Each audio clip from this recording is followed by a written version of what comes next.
I decided to work with PETA on the Violence Link campaign because my movies are very violent, and I have been, forever linked with violence in movies, and that's okay, because to me it was always make-believe and pretend.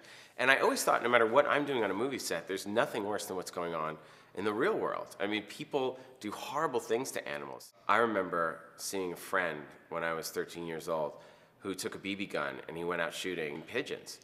And I couldn't believe that he started shooting pigeons. And I said, "What are you doing?" And he said, "Oh, they're just pigeons." I was like, "These are creatures, these are animals." And I actually remember guilt tripping him into not shooting pigeons anymore. And now I see that it was tied into a lot of emotional problems. You know, when you see someone abusing an animal, you can't just immediately blame that person for it. There's a reason they're doing it, and often it's coming from violence within the home. And it's a sign of much, much bigger problems. I'm just gonna keep pushing buttons, it's all you now.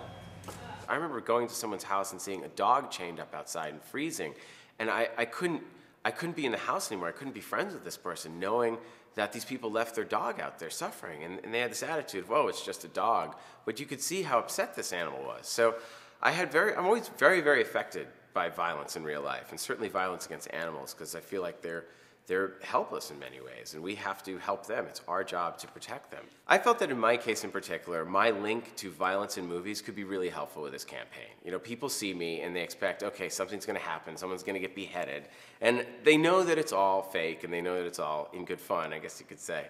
But I wanted to use that attention that I get with violence in movies to draw attention to the problem of violence against animals. Hold it. Yeah, that's good. Well, I like long walks on the beach, bike riding. I like to go out, but I really like to stay in. I have many hobbies. As a kid, my favorite hobby was collecting baseball cards. I have such a strong emotional attachment to them. I don't think I could ever sell them. But I also can't ever touch them because you have to keep them in these cases. So it's this really weird thing where this hobby we had collecting all these cards, we now have them, but we just I don't know what to do with them. I just look at them and just kind of pet the plastic cases. Well, coming up, I'm directing a spot for PETA, but you probably know that by now. I'm going to be doing an action science fiction film called Endangered Species that I'm really excited about. I'm keeping the details under wraps, but let me just say that PETA supporters will certainly enjoy it. PETA is a great group to be involved in. The truth is the animals need a voice, and they are the voice for the animals. Cut.